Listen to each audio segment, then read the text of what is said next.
I'm going to do a lesson on how to connect with people quickly.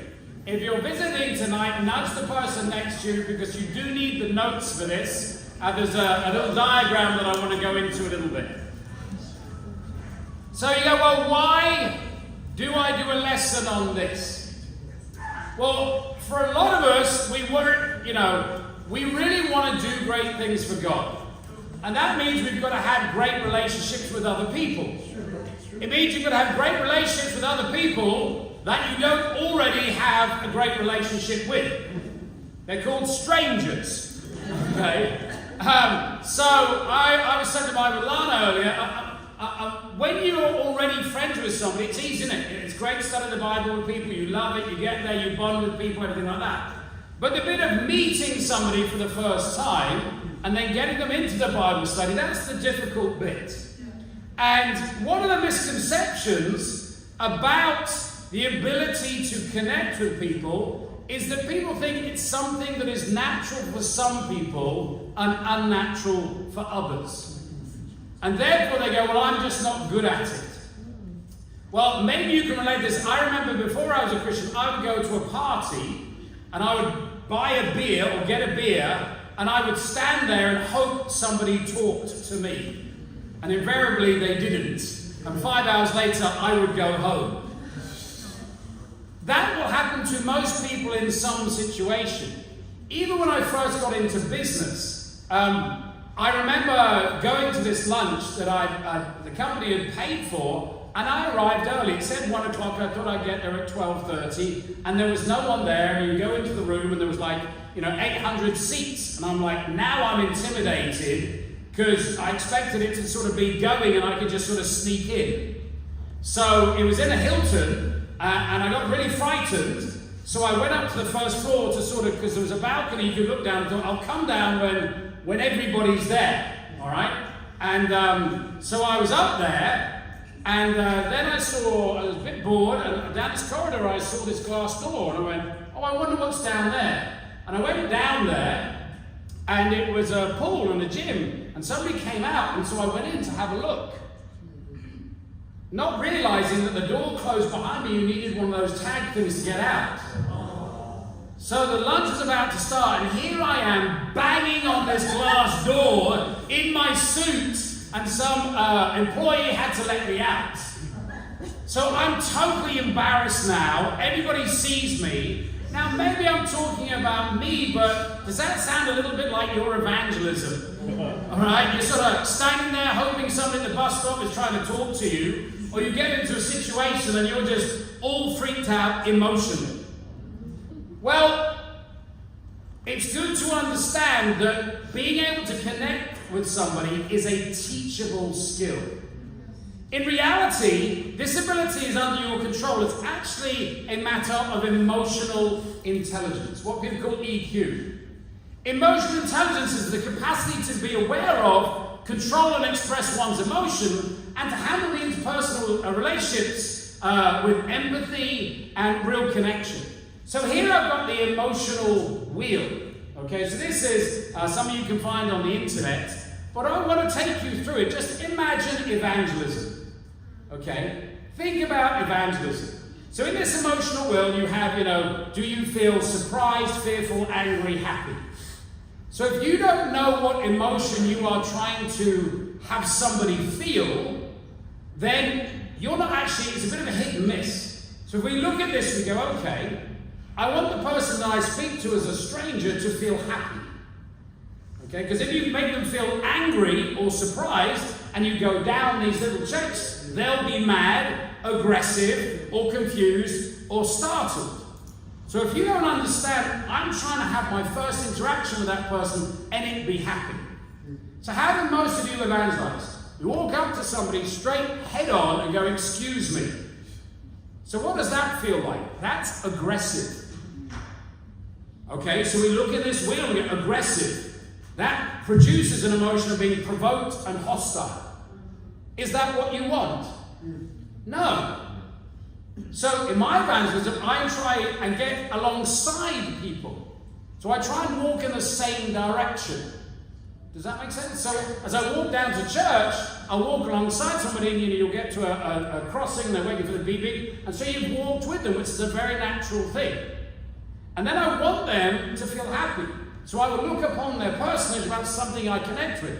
So there was this guy on his backpack and it said California. I went, "Hey buddy, you from California?" He said, "Yeah." I said, "I used to live in California." "Really?" I said, "Where did you live?" All of a sudden, there's a connection there. But if I evangelized him straight on to him, "Hey, I want to talk to you about Jesus." Well, what's that gonna unless somebody goes, "Great, I've been praying for it," okay, which was Wayne, and he's already converted, okay. But you've got to think about it. You've got to produce in somebody an emotion that makes them want to continue down that path. Does that make sense? And we'll talk about this, but if you think about the section, he goes, when you startle somebody and they're surprised, they're going to be startled. They're going to be confused. Unless you're doing something that amazes them, okay, then they're not going to be very positive. But if you say, "Hey, is this your $20? They go, "No." "Oh, okay." And then you start a conversation. "You ever found $20? Now they're pretty amazed. So, in other words, when you go out to evangelize, if you don't actually think about how other people are going to react, you know what you're going to have? Failure. They may give you their telephone number, but the emotion that you leave them with will be negative. So how many people here have met people, got telephone numbers, and they never pick up? All right, now you're starting to see why. Okay, you're not actually connecting with them. So in other words, what is the real issue? 1 Corinthians 8:1 says, "But knowledge puffs up, while love builds up." My favourite person to evangelize with was a guy I lived with, was Keith Hansen. So Keith Hansen would just walk around, this was his evangelism style. "All right, mate?" And if they walked past, he didn't evangelize them. And if they went, "Yeah, mate?" And they thought he knew them. Because he went, "Yeah, how's your day, mate? Been good? Yeah, pretty good." And they're sitting there going, "Do I know this guy?" And that was it. He was one of the most fruitful people in the church ever. Because he realized that they would actually give him the time of the day. But if people didn't give him the time of the day, they were busy, they were something like this. So he'd walk around and go, "Right, mate? Yeah, how you doing? Good day, right? Yeah. Work all right? Yeah, great. Mine too. Let me tell you about it." And that's what he did. And as a result, he had no persecution, no hassle, and almost you could, I'd evangelize with him and I'd just wait for it, and about 5 minutes later, he'd go, "Do I know you, mate?" He'd go, "Well, you do now." But what was the experience? The experience was there was already a connection. Didn't talk about Jesus, go, "Well, why'd you stop me?" "Oh, I stop everybody, if they're friendly, because I'm going to church." And then you've got the platform. But I think we've really got to understand, we work really hard at trying to help people become Christians. But if you don't understand how to connect with people, your effectiveness will be very, very minimal. So we may acquire all the knowledge in the world, but have we learned to connect people so that they feel emotionally loved? That's the real question. You know, a part of loving people is learning how to handle emotional situations, emotional people, and emotional emotions. Right? You ever just got emotional and you go, "I've got time for this." Okay, so you need to learn how to deal with your emotional emotions. 1 Thessalonians 5:4 says, "And we urge you, brothers and sisters, warn those who are idle and disruptive, encourage the disheartened, help the weak, be patient with everybody." So you have to look at somebody and go, okay, what category do they fall into? And therefore, how should I be reacting? So I was really proud of Paul. Yoshi was at church and I said, "Hey, let's study the Bible." And Paul was like, "No, he's been up since 5 o'clock, he's trying to get this project done, he's all over the place, I just need to help him finish his project." That is Paul going, "I understand this man's emotions, I know his needs, I'm going to connect with him and really love him at this moment in time." But that's how we need to think. Now, understand that each person is different and should be treated as such. So do you evangelize the same way to every individual? You think about that, that's stupid, right? So you go up to a Tongan and you speak to them the same way as you do a Chinaman. What are your expectations? Okay. So if it's somebody that's an I know, go, hey buddy, did you see the World Cup rugby? You into the rugby? I'm not going to say that to somebody from Beijing. Okay, and be like, rugby. But honestly, I think we just go out and we go, you know what, I feel good about myself, I evangelized. You're not thinking about the people you're with. People need social connection. It's as fundamental a human need as food, shelter, and water. So understand this. People are looking for friends. Everybody's looking for friends. Everybody's looking for love. That means when you go out and evangelize, when you build friendships, it's guaranteed that people want to be friends with someone. The primary function of your brain, all right, has a part of your brain that when you're hurt physically, it's the same part of that brain you feel emotional pain from. Okay? So, in the same way that pain connects us with people and reacts to us, people feel that emotionally as well. We're hardwired to be social creatures. You know, even the Bible says it's not good for man to be alone. People don't want to be alone. So then the issue is, how do we really connect? If you don't understand this principle, if you're not working at this principle, then you will not be effective in the very thing that you want to be effective in. The other thing is you'll start to feel like nobody's open, the harvest is not plentiful, God is against me, all of those different feelings. Everybody wants great friends. So, point one, why don't we connect to people? Accepting what is the main cause of the issue is just as important as knowing the solution. First, we've got to understand that every person in the world wants and actively seeks to bond with people. Think about how many apps there are for dating. How many apps there are for meeting up with people. Okay, so we've just done our first internet campaign for a push service. A Christmas service is coming up. So I've been learning how to do it. We paid $300 on internet and Google to invite people to our Christmas service. First day, 500 people looked at our invite. And we just did it to people between 18 and 13 students in this area. 500 students want to come to a Christmas service in one day. So you can't tell me that people aren't interested. The only matter is, when they run into you, are they the person, or are you the person that they want to connect with? So really, when they look at you, do they want to be friends with you? So you've got to start understanding the issue. The issue is not them. The issue is you. Thank God. Because if the issue is them, then how do you change it? But if the issue is with you, then you're empowered to change that. All right? Rarely is the case where someone comes to church or another social event and emotionally decides to harden their heart and not to seek someone out to connect with. They've had the effort of getting up in the morning, coming into your building full of strange people, listening to strange people doing crazy games, okay? They are here to connect. I know when I was looking for a church in Brisbane, we were really seeking a good church. I remember going into each church and going, I really hope this is a great church. And being really disappointed when people actually just didn't initiate with me. When you go to a church and there's lots of empty space and you go, I was really hoping somebody would connect with me. The opposite is the norm. They enter and they feel comfortable, meaning they would love the notion of finding a friend. Consider church, at the beginning of church and on Sunday. So what I want to bring to your attention is, if you're not there early, then you're missing this issue. If you're turning out, well, church starts at 10, I'll get there at 10, or 10 to 10.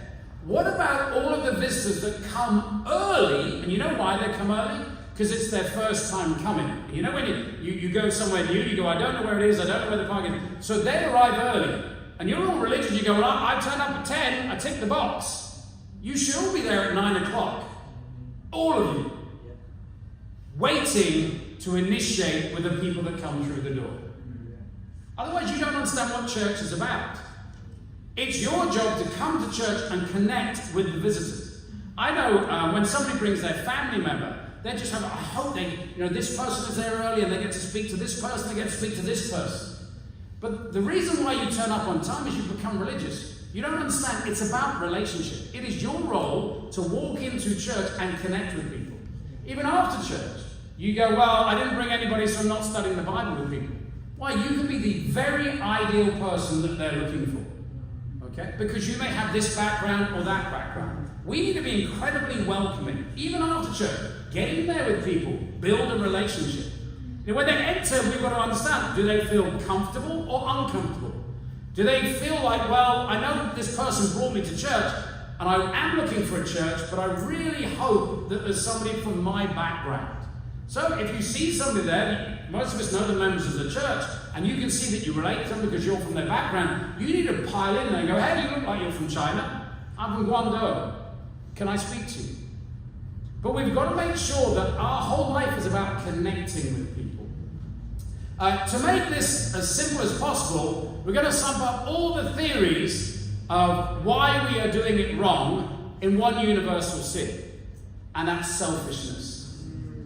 Proverbs 18:1, an unfriendly person pursues selfish ends, and against all sound judgment starts a quarrel.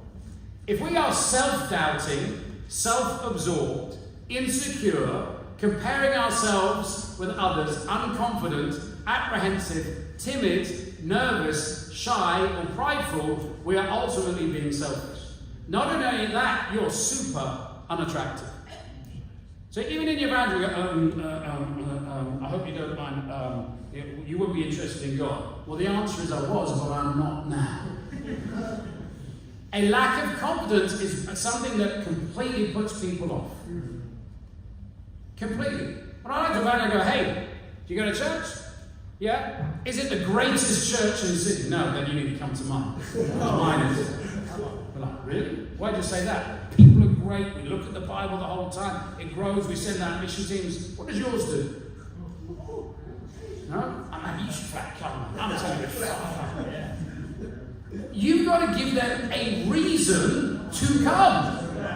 If you're just like, we'll go to church. I do, but not with you. But you understand how you've really got, your enthusiasm is a huge, huge thing.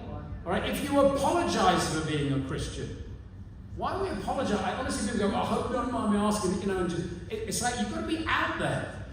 People don't like unfriendly people. So what makes us unfriendly? Thinking about ourselves.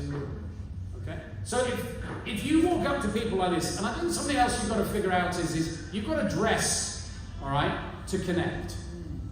So most of it, I remember being in New Zealand, and I was out there for the Women's Day, and the brothers were evangelizing, and it was raining, and they were all in grey, and they were all in hoods, and honestly, I thought they were a gang. And they're like, yeah, bro, we're going out to evangelize. I was like, dang, the Marys are in the house, you know what I'm saying? You need to dress delightful, wear bright clothes. I mean, Mel's a classic example. Hi, want to come to church? You okay? Now, people go, well, wow, sounds like a pretty wild church. But that's what people are looking for. The Bible tells us that we can understand if we're unfriendly if we're being selfish in any way. Some of you may not withhold items from people, but you withhold your emotions. You don't want to connect. You want to get a telephone number and tell your Bible talk leader, I've met somebody. Nowhere in the Bible does it say to do that. Being emotionally selfish is one, if not the primary cause that people lack to build relationships quickly. I don't want to get hurt. I know when we study the Bible with people, we have to be super open, super quick. Let me just tell you my sin. Let me tell you who I was. I used to sleep around and get drunk. I'm not happy about it. I did this. You've got to be vulnerable because then people go, whoa. This guy's not on a high horse. You understand that most religious people sit with people and go, I am super spiritual, you are not, and you better understand that. That is the exact opposite. But we can get really self-righteous and go, whoa, you need to seek God with all your heart immediately. Come to every meeting of the beating the body from now. Like you did. Took you 4 years to become a Christian. When did suddenly you become Jesus overnight? Without your heart and love overflowing from it, you are annoying at best and offensive at worst. And you will gain nothing. 1 Corinthians 13:1, if I speak in the tongues of men or angels, but do not have love, I'm only a resounding gong or a clanging cymbal. If I have the gift of prophecy and can fathom all mysteries and all knowledge, and about faith that can move mountains, but do not have love, I am nothing. If I give all the possessions to the poor and give over my body to hardship, that I may boast, do not have love, I am nothing. If the people we are reaching out to do not feel loved, we are achieving nothing. So it's all about making people feel loved. It's all about connecting with people. Hopefully this realization will spur you on to give your whole heart to the person without thought for yourself. What really helps me is everybody I meet, I try and think this guy's going to become one of my very best friends in the whole of my life. I do. I just go, I'm going to make these people the best friend of my entire life. And they could become a leader, and they could be standing next to me by this. And you know what? That's actually how you pull people in. So it doesn't matter whether I'm reaching out to somebody for 10 years. I just go, they're going to become my friend. If they like, Ted says tonight, it's like, if Ted's my friend, and if he needs us to do the garden, we'll go do the garden. And if he needs a Christmas present, we'll do a Christmas present. Like, Ted's my friend. Is that how you feel about every single person? It starts in evangelism. I remember when Scotty used to be on University of New South Wales. He used to walk around with a boombox, boom, boom. And I remember he'd just be like, boom, boom, boom, smoke goes, put his arm around someone and go, you're going to become my best friend ever. He'd be like, yeah, you and me, mate, forever. And I used to watch that and I'd go, you know, and they'd walk away and go, I think I am. Do you know how many people are looking for a best friend? Philippians 2:3. Do nothing out of selfish ambition or vain conceit. Rather, in humility, value others above yourself. Not looking to your own interests, but each you to the interest of others. In your relationships with one another, have the same mindset as Christ Jesus, who being in very nature God, did not consider equality with God something to be used to his own advantage. Rather, he made himself nothing by taking the very nature of a servant, being made in human likeness. So when you build a relationship, it's all about them. It's not about you. It's as simple as that. It's all about them. So I was studying the Bible with Maggie brought a guy, Michael. And so he came to church. In our church, I'm trying to sit with people. And 2 people had tried to initiate to study the Bible, etc. And so I saw him when I went over there. And I just talked about him. He's a businessman, and we talked about money, and I talked about that. And he didn't want to study the Bible, so that's, after a time, so that's really interesting. Let me just show you one scripture on that. And I showed him Psalm 119. I said, man, we ought to sit, I wrote a book on money, and we ought to sit around and talk about business, and come over, and Aaron, and come over on Tuesday night, and we'll just hang out. That's how I set up the study. He came over last night, and I thought about, okay, this guy's finishing work. What does this guy want to do? And he's Italian and Greek. So I just said, hey, come over, let's go out for dinner. Let's just go out for Italian. He's like, really? Yeah, let's go. And I just listened to him for an hour. I found out about his family, his parents, his childhood, and everything like that. We went back after about an hour and a half. We did discipleship in 25 minutes. Why? Because he was completely open. But you see how it's about building relationships. It's about connecting. When Jesus said to give up everything, he meant everything. That means everything about you. Similarly, when this verse warns us to do nothing out of selfish ambition, it means nothing.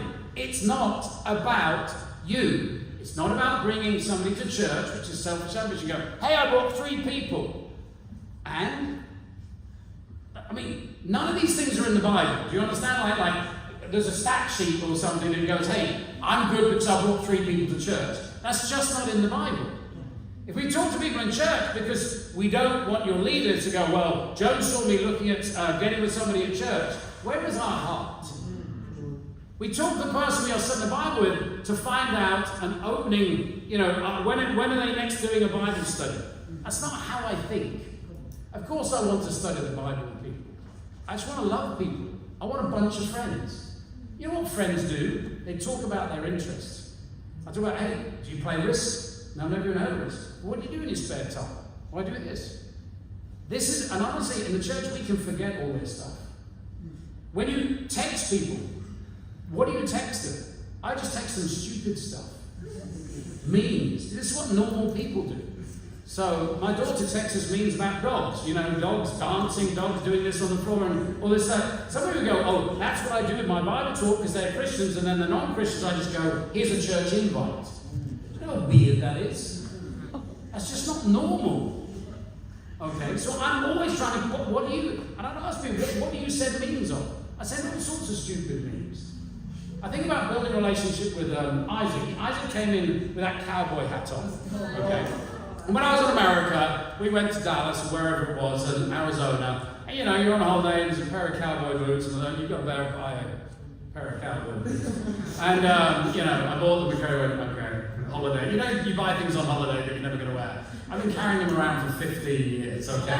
So he wears that hat, and I'm just connected with Isaac, just, hey, I've got these boots, what size food are you? And then we go, you know, we're talking about leading a Bible talk, and I said, yeah, you would call yourself the Yeehaw Ministry. And he's like, Yeehaw! Like, do you know what I'm doing with Isaac? I'm building a relationship with him. I'm connecting with Isaac. Every single human being you've got to try and connect with. Rarely do we solely talk to them and make people feel loved in the church. I think actually in the church is one of the worst places to feel loved, because we become so religious. And then people go, well, I want to go hang out with my mates, not in the church, because we're normal. And I don't know where it comes from, because I certainly don't live like this. But I think it's very easy to become religious. The world becomes religious. If you want to truly build a relationship, you've got to build it with sincere love. Well, what about the person you just don't connect with? Well, here are some tips. So I remember being a Bible talk, and this Ugandan came to Bible talk, and I thought, I've forgotten everything I know about Uganda. So he said it was Uganda, I overheard him, so I went to the toilet and looked up what's happening in Uganda right now. I came back and said, oh, you're Uganda. Oh, I hear there's an election in Uganda. He said, whoa, how did you know that? I said, well, it's on the news and stuff like that. Yeah, tell me about that. Because I wanted to connect with him. But I didn't go in and try and talk about Risk. I wanted to talk about his culture. Okay, we had a Macedonian come over and study the Bible. It's a Macedonian, oh man, Philip the Great and then Alexander and everything like this. I said, I think I've got a Macedonian figurine for my Risk game. When I pulled out, it's got the Macedonian emblem. We went, whoa, you even need to know the emblem. Whoa! We spent, 30 minutes talking about Macedonia. I think about connecting with people by asking advice. Everybody loves to give you advice. Absolutely everybody. Everybody. You go, man, where'd you get those Jordans from? They're pretty cool. They go, oh, I got them in the shops. How much were they? Do you think you can get me a pair? Where can I get a pair? You go, I don't know, mate. You haven't even talked about it. You just connected. You want to ask people into your life. Point 2, body language. Research shows that most people decide whether or not they like you within the first 7 seconds of meeting you. You've got 7 seconds. So if you dress badly, the 7 seconds are from when they see you to when they walk up to you. So you need to think, every time you go out evangelizing, what do you look like? What do you smell like? Seriously, some of us. Have you shaved? Every brother needs to shave or have a beard. That's it. Anything in between, as my sister said, you've either got spots or you're lazy. That's how people think. It's unfair people think like that. That's how people think.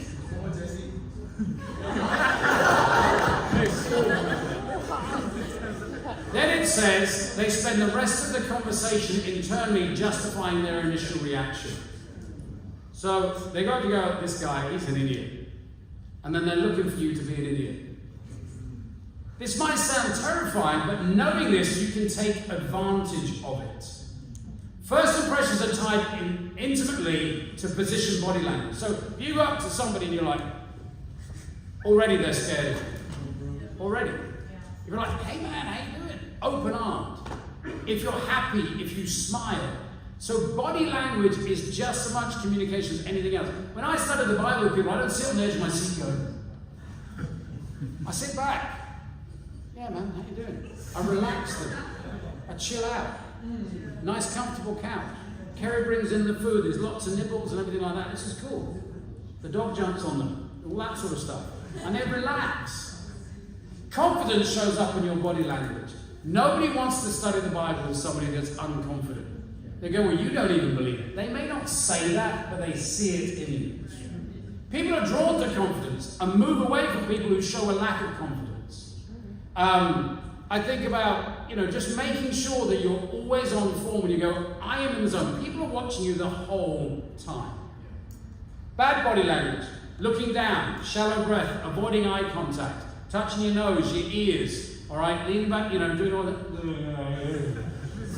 But honestly, what about this thing? You go and evangelize with someone. You've ever done this? You evangelize with someone. You go, let's evangelize together. And you start the conversation, and the other person's like, what the heck is that? Like, who's he? And you know that's happened a lot. Two options. Either get connected and go, I'm just going to go over here for a second. In other words, engage in the conversation either by jumping in or jumping out. Right. Good body language. Looking forward. Shoulders are back. Speak clearly. I'm going to church. Okay. Look people in the eyes. When you study the Bible with people, don't be afraid. So you're doing sin with somebody. Have you been sexually immoral? Sexually immoral, have you? Oh. But honestly, you understand, people want to connect with you. A firm handshake, smiling, nodding in agreement, connecting. I think about a handshake. A handshake is really important. Physical contact is really important. Don't be afraid of physical contact. People will tell you if they don't like it. Most people like physical contact.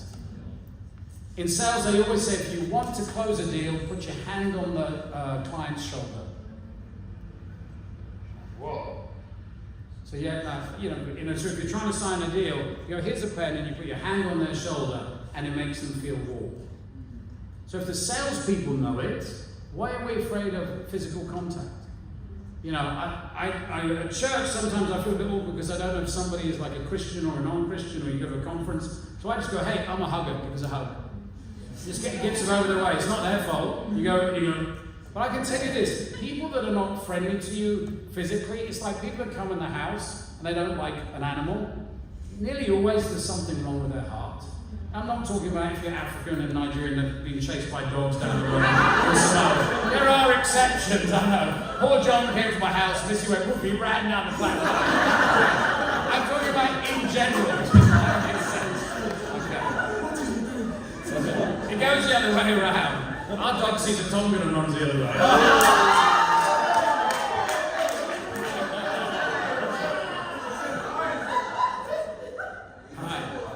I think about, there is also a body language when you are on the phone. Did you know that? Okay, so when I was learning sales, they say you need to stand up when you're on the phone, and I used to have a smiley face. And I went, this is rubbish. And then I'd make the phone call, I'd stand up and go, hi, how are you? It's actually an alertness. So think about where you do your follow-up. Because when you get hold of somebody, you go, hey, how are you? Now the next thing you say is going to grab their attention or not. So you go, hey, how are you? You know what? I'm having a great day. I'm at Aruba Beach. I'm looking at the whales, the dolphins. It is a good day. What are you doing? Nothing much. So where you are has an impact when you phone people. Okay, you've got to get into a good mood. You've got to smile. People can tell if you are smiling on the phone. I can tell if somebody's sitting down when I'm talking to them and whether they're happy. You can absolutely tell that. I think about mirroring. Understanding this. 1 Corinthians 9:19. Though I am free and belong to no one, I have made myself a slave to everyone, to win as many as possible. To the Jews I became like a Jew, to win the Jews. To those on the law I became one like under the law. Though I myself was not under the law. so as to win those who are under the law. To those not having the law, I became like one not having the law, though I am not free from God's law, but I'm under Christ's law, so as to win those who not having the law. To the weak I became weak, to win the weak. I become all things to all people, so that by all possible means I might have saved some. Apostle Paul's going, man, I'm trying to relate to everybody. Absolutely everybody. I'm trying to become like them. I'm not trying to make them like me. So another successful tool when it comes to body language is the technique of mirroring. In other words, you imitate what they are doing. So if you'll notice this, if somebody sits down and you automatically want to sit down with them. Okay? You can try this one. If you're bored of a conversation, you know what everybody does? It's actually a natural thing that happens.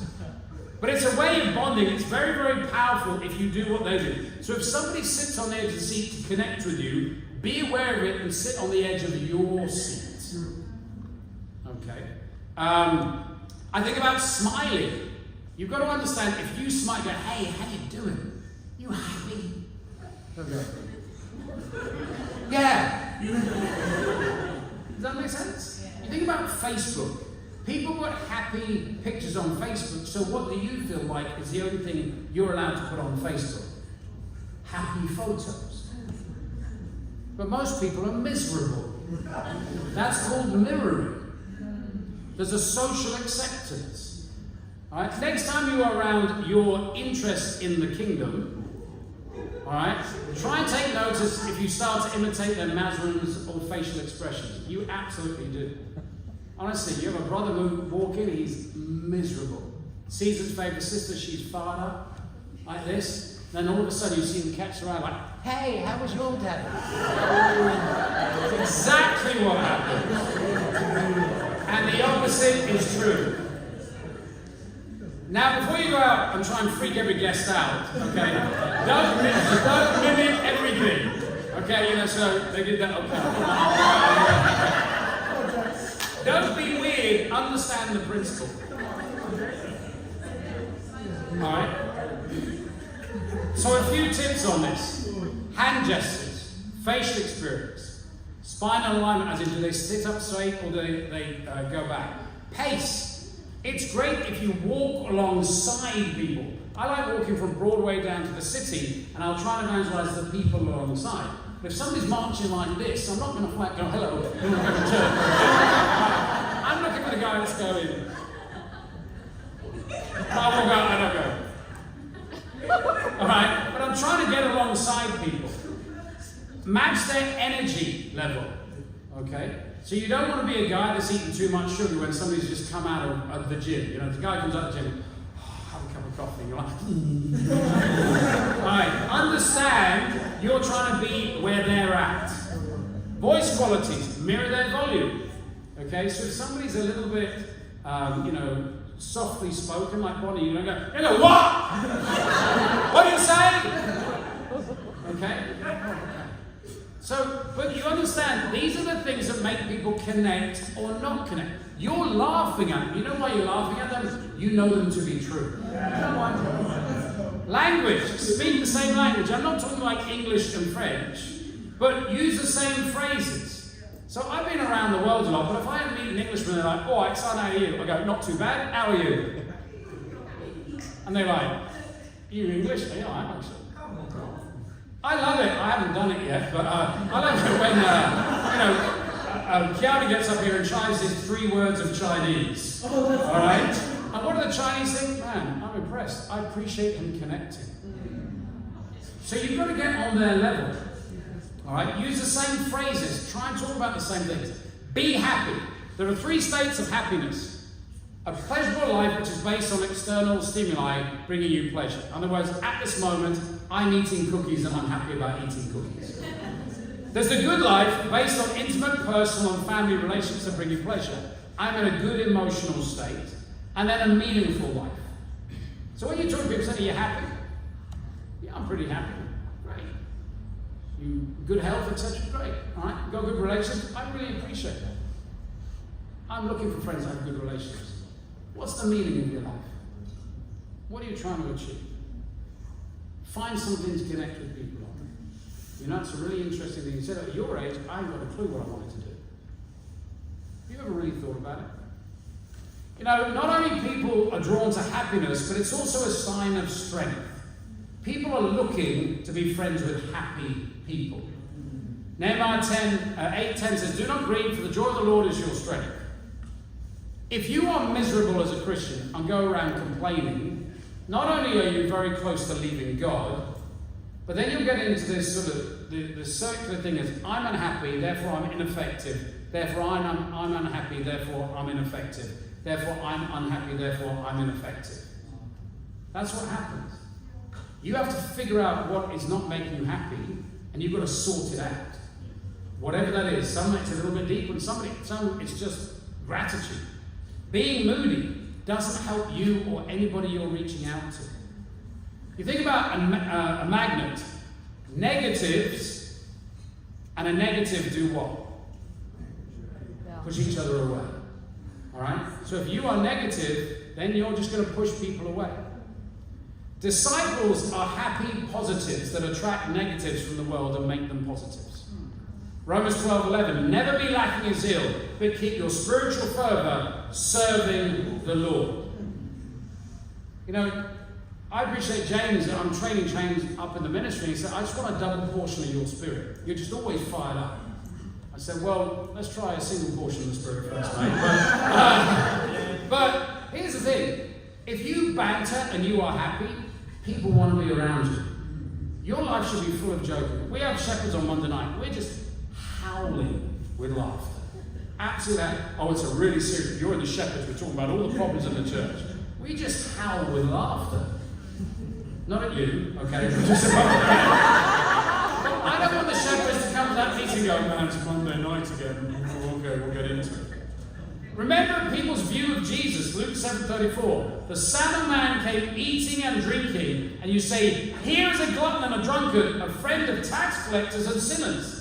That's how people view Jesus. This happy guy that was pretty much nearly drunk the whole time and hanging out with the naughty boys. Not some religious dude, okay, that was just talking about Jesus the whole time, and God and God and God. He was just hanging out with the guys. Third point, be an active listener. It feels like 90% of the work we do in the kingdom has to do with communication, right? Whether that be in a Bible study, preaching, simply chatting to someone, we need to become experts at communication. Funny thing is, the first thing we need to know how to do is to shut up. Keep quiet and listen. If you don't do that, if a Bible study takes a long time, it's not because you're talking too much. Becoming an active listener is vital to communication skills. The Bible is peppered with this advice throughout its text. James 1:19. My dear brothers and sisters, take note of this. Everyone should be quick to listen, slow to speak, and slow to become angry. Proverbs 17:28. Even a fool who keeps silent is considered wise. When he closes his lips, he is deemed intelligent. Proverbs 29:11. A fool gives full vent to his spirit, but a wise man quietly holds it back. You know, there's a study which shows that when you're in a conversation, on average, every 17 seconds within a conversation, you want to interrupt. I was in a deep counselling session last night, and I knew it was going to be a long one, and it was. And I just had to tell myself, just shut up, shut up. I know what he's going to say is going to be hurtful. Just shut up, just be quiet, just shut up. And I prepared myself that it was going to be a long one. It went into the night. But I knew that this person needed me to listen in order to heal. This is something that you really have to be aware of and teach yourself. I use all sorts of things like, pinch my fingernail, I do this, or I have a piece of paper next to me going, shut up, okay? Or I have a watch or a clock next to me and go, I need to listen for half an hour before I say something. In other words, you've really got to train yourself to do it. A practical in becoming an active listener is an easy equation. Repeat plus personal statement plus question. So I did this last night without even knowing it. I said, so help me understand. What you're saying is this. Is that correct? Okay, so you're saying this. Can I ask you then what else you are feeling? So it not only helped me listen and give them the opportunity to correct me, but it made them feel that I was genuinely listening. Plainly, when you are listening to a speaker, after they are done with their thought, first repeat what you understood, not word for word, and connect. Then follow up with a personal statement about that information. For example, in a short conversation you might play out, it says, so the first person goes, I went to work today and had lunch by the park near my job. Then you would say, work and lunch. Wow, sounds great. I wish I had a park by my work. So you're connecting and you're telling them that you've actually listened. So you may need to do this a couple of times throughout the conversation, but to make sure that you're not getting distracted as well. You know, when somebody just talks and talks and talks, you go, I know I should listen, but my brain's off with the fairies. They know that. They know that. So you have to do it to keep engaged. Find common ground. Try and connect with people on their terms. Ask about family, occupation, recreation. Also be careful when people come into the church. If you go, well, hey, what university are you at? What are you doing? They've just been asked that by 5 other Christians. So you need to go, tell me why you've chosen the course that you've chosen. What made you do that? Why did you come to Australia? Why did you pick Sydney? Go a little bit deeper. With family, ask them about their family and write down who their family members are. Be interested in them genuinely. What do you do for fun? Okay? I was like, what do you do with the spare time? Or I go, if you had $1,000 and a free day where you had to spend it, what would you do with it? You've got to learn to have great questions. Right? Do your best to connect with that person. And if you fail to do it, find someone in the church that can connect with them. So if you know there's a Botswanan coming to church who's your friend, phone Tira up. Say, Tira, mate, I need you tomorrow. Got a Botswanan coming. And you go, hey, here's my Botswanan friend. And if they just talk the whole time, that's fine by me. Focus on developing natural interest in people, finding ways to validate and add value to them.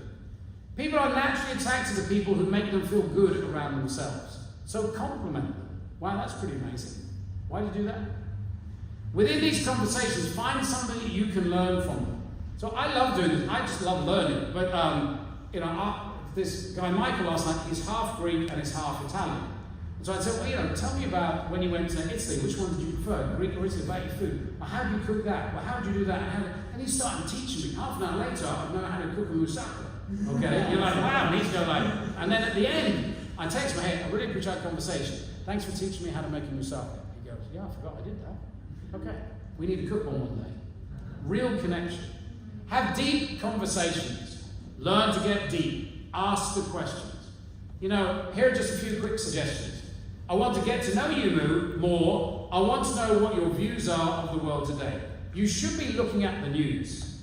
Okay? If you're speaking to anybody that you think is from the Middle East, you can talk about, man, it's really sad about what's happening in the Middle East. How do you feel about that? There'll be some opinions. Now, don't give them an opinion back, okay, because it's a hot topic. But how do you feel about that?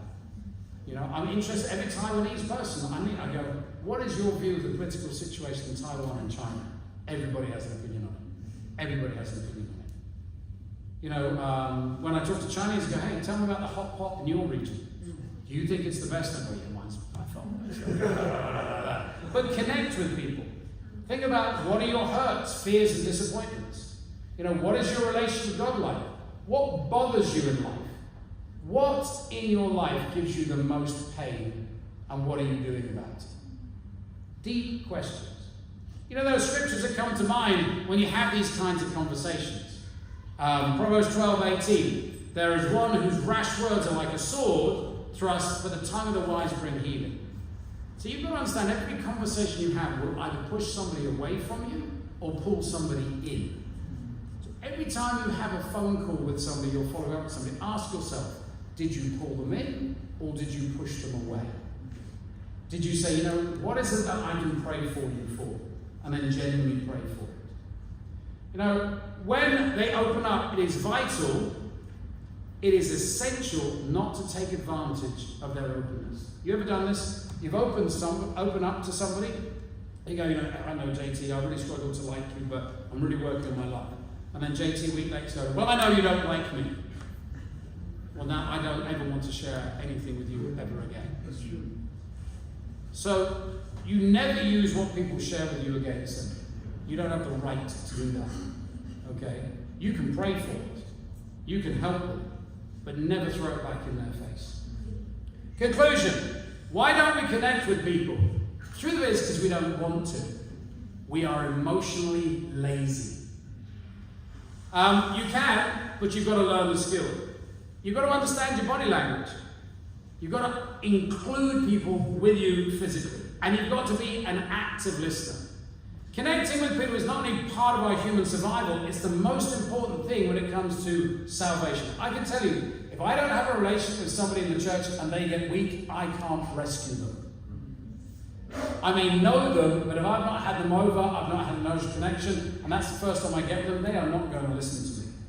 That's the same for you. Don't think it's just my job to connect with everybody in the church. You connect with everybody in the church. Learn to love people, their differences. I love learning about different cultures. It's just amazing. That's what going on dates, for me, was just amazing. I go on a date with a Ghanaian and I eat fufu and couscous, and I go on a date with a Chinese person and I eat hot pot and then pork buns from the Samoans. I'm like, man, I've been to every restaurant in the world. Enjoy it. Give yourself. I want to be more Chinese than a Chinaman. And to be honest, I much want to know more about Chinese history than most Chinamen.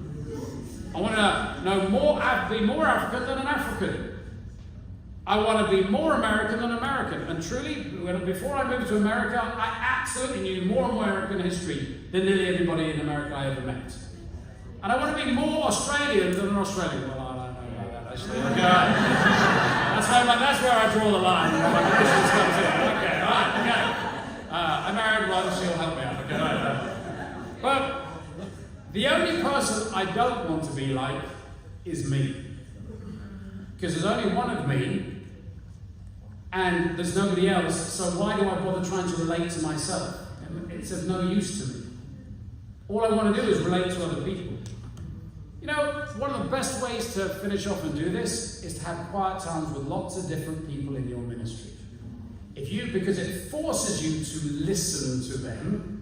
All right? Because it's very rude if you interrupt somebody else's prayer. Okay. All right?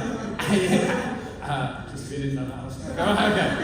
But actually, if you just listen, you'll start to understand their life, their character, and their culture. So my challenge for you today is in the next 7 days, pray with somebody from a different nationality and learn about that nationality. To hear more from Dr. Joe Willis, check out his 2 books on Amazon, The Art of Spiritual Warfare, Practicals for Becoming a Prayer Warrior, and Money is the Answer for Everything. Click the links in the description below. Also, for more life-changing lessons, subscribe to his YouTube channel, Dr. Joe Willis.